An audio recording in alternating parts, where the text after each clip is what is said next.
श्री स्वामी समर्थ. चिंता करत बसू नको. देवाचे नाव घे आणि दिवसाला सुरुवात कर. पूर्ण दिवस तुझाच, आनंदाच आहे. परंतु ज्या नवरा बायकोमध्ये भांडणं होतात, त्यांच्यात जमत नाही असते, त्या नवरा बायकोने ही कथा नक्की आणि शेवटपर्यंत ऐका, कारण तुमच्यासाठी सर्वात महत्त्वाचे आहे. ए देवा, तुमची कथा जो व्यक्ती शेवटपर्यंत ऐकेल, त्या व्यक्तीवर तुझा कायमचा आशीर्वाद असू दे. त्याला कधीही धनसंपत्तीत प्रगतीत कमी पडू देऊ नको. तुमचा हात कायम त्यांच्या पाठीशी असू द्या, कारण ते तुमचे श्रद्धेचे आणि मनभावळेचे भक्त आहे. ज्या नवरा बायकोमध्ये भांडणं होत असतील, त्यांच्यावर तुम्ही जास्त लक्ष द्या. त्यांच्या आयुष्यात, त्यांच्या नशिबात, त्यांच्या आनंदी सुखामध्ये कोणाचीही नजर लागू देऊ नको. आणि कोणीशी नजर लागत असेल तर त्या नजरेचा जाळ शेवटपर्यंत नक्की ऐका. नवरा बायकोचा संसार. 101% तुझी प्रत्येक अडचण आपले श्री स्वामी समर्थ दूर करतील. जय जय स्वामी समर्थ. श्री स्वामी समर्थ. सुखी संसार असताना नवरा बायकोमध्ये भांडणं का होतात बरं? प्रत्येक कुटुंबामध्ये, सुखी संसारामध्ये कधी ना कधी भांडणे ही होतातच. आणि त्या भांडणामुळे नात्यांमध्ये तिरस्कार निर्माण होऊ लागतात. नवरा बायकोमध्ये भांडणे किंवा सासू सुना यांच्यामध्ये भांडणे ही प्रत्येक घरात होतात. पण नवऱ्यावर एक वेळ अशी येते की त्या भांडणामध्ये बाजू कोणाची घ्यावी, आईची घ्यावी की बायकोची घ्यावी, आणि तो नवरा या दोन्हीपैकी कोणाचीच बाजू घेऊ शकत नाही. आणि अशा वेळेला तो अतिशय चिडचिड स्वभावाचा होतो. आईला तर तो समजावू शकत नाही, पण बायकोला समजावले तर ती समजत नाही. म्हणून या कारणामुळे नवरा बायकोमध्ये दुरावा निर्माण होऊ शकतो. बायको चिडली तर नवऱ्याने माघार घ्यावे, नवरा चिडला तर बायकोने माघार घ्यावे. त्याच्या उलट बायकोला आपल्या सासरच्या लोकांशी वाद, मुलांची जबाबदारी आणि घरातले सर्व कामं करताना तिचीही खूप चिडचिड उडते. तीही खूप नाराज राहू लागते. घरामध्ये आनंदी राहत नाही. दोघीही चिडचिड झाल्यामुळे दोघांचे विचार जमत नाहीत. त्यामुळे दोघांमध्ये अतिशय वेगाने वादांचे प्रमाण निर्माण होते आणि नात्यांमध्ये दुरावा निर्माण होऊ लागतो. सर्वात महत्त्वाचे, सुखी संसारात भांडणे होण्याचे कारण म्हणजे नवऱ्याची आर्थिक परिस्थिती. नवऱ्याची आर्थिक परिस्थिती जमतेम असेल तर तो बायकोच्या सर्व गरजा पूर्ण करू शकत नाही. घरात पैशाच्या कारणामुळे नवरा बायकोमध्ये सतत वाद होतात. अशा परिस्थितीमध्ये बायकोने थोड्या नवऱ्याला समजावून घेतले पाहिजे आणि नवऱ्यानेही जेवढे त्याच्याकडून होईल तेवढे बायकोला खुश ठेवण्याचा देखील प्रयत्न केला पाहिजे. नवऱ्यावर घर चालवणे, घरातील सर्व जबाबदाऱ्या येतील त्या पैशांमध्ये पार पाडायच्या असतात.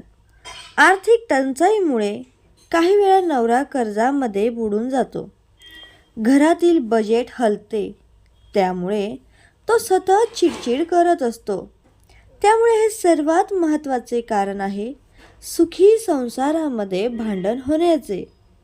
त्यानंतर जबाबदाऱ्या व्यवस्थितरित्या पार न पाडणे, यामुळे सुद्धा सुखी संसार उद्ध्वस्त होऊ शकतो. संसारामध्ये नवरा बायको यांना एकमेकांच्या मदतीची गरज असते. बरेच ठिकाणी असे बघायला मिळते की नवरा बायको एकमेकांच्या अपेक्षा पूर्ण करत नाही, आपल्या जबाबदाऱ्या नीट सांभाळत नाही. त्यामुळे संसारात अपयशस्वी होतात. घरातील महत्त्वाची कामे पुढे ढकलतात आणि न विचार करता खर्च वाढतात. आई वडिलांच्या बाबतीत जे कर्तव्य असते ते पार पाडू शकत नाही. त्यानंतर आपल्या मुलांच्या बाबतीत जबाबदारींची जाणीव नसल्याने सुखी संसाराची गाडी बंद पडू शकते आणि त्यामुळे जीवन अपयशी यशस्वी ठरू शकते.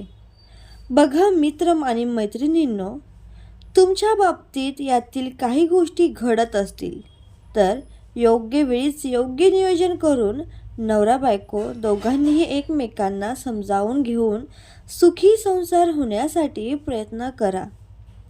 नवरा बायको दोघांनी एकमेकांसाठी जगले पाहिजे.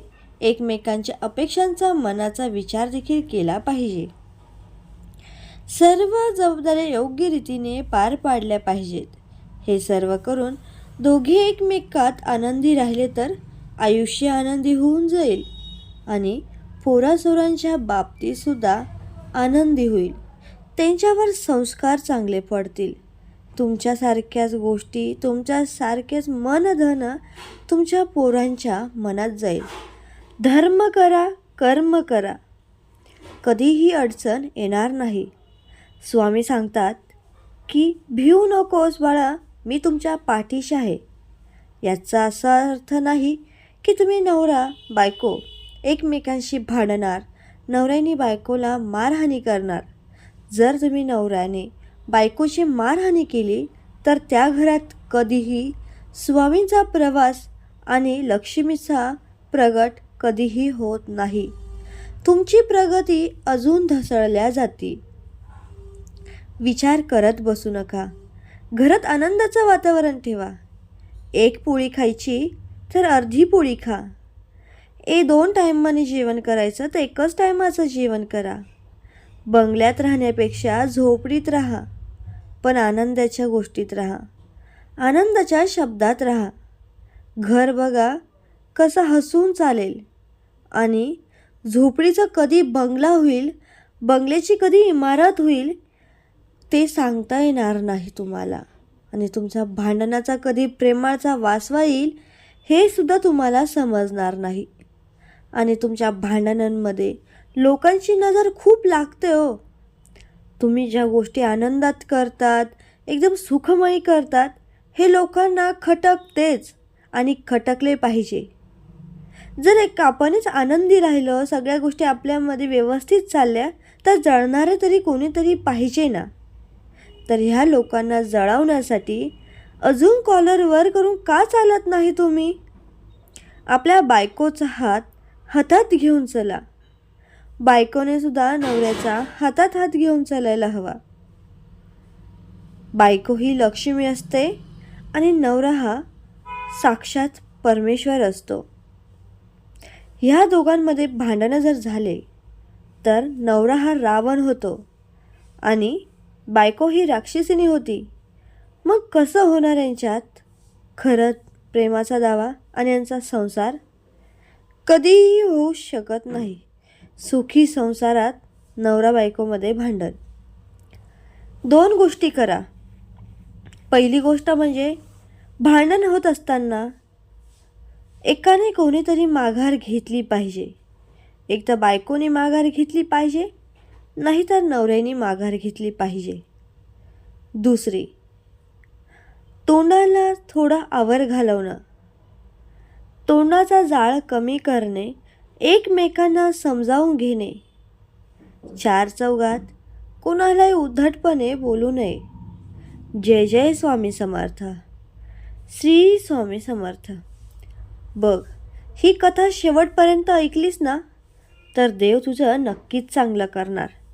तुमच्या संसाराला लागलेली घाणेरडी नजर, तुमच्या संसाराला कुणी वाईट नजरेने बघितलेलं त्याचा जाळ होणार, त्याच्या डोळ्यांचा जाळ होणार, त्याच्या तोंडाचा जाळ होणार. जे तुमच्याविषयी वाईट शब्द बोलत असणार, तुमच्याविषयी वाईट मनाचे विचार करणार असेल. कारण त्या जाळणाऱ्या आणि जळवणाऱ्या लोकांना स्वामीच मारू शकतात. जय जय स्वामी समर्थ. तू प्रगती करत चल. स्वामी तुझ्या पाठीशी आहे. तू प्रगती करत चल, कारण स्वामींचा तुझ्यावर आशीर्वाद आहे. तुला कधीही एकटे पाडलेले नाही. त्याच्यामुळे तू लवकरच पुढे जाणार.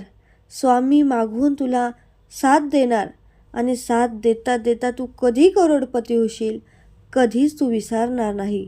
पण ज्यावेळेस करोडपती होशील त्यावेळेस स्वामींना देखील कधीही विसरू नकोस, कारण स्वामी हे तुझे गुरु शिष्य जसे तुझे आई वडीलच आहे. जय जय स्वामी समर्थ. श्री स्वामी समर्थ. अक्कलकोट महाराज की जय. ओम गुरुदेव नमस्ते. श्री स्वामी समर्थ. जय जय स्वामी समर्थ. श्री स्वामी समर्थ. जय जय स्वामी समर्थ.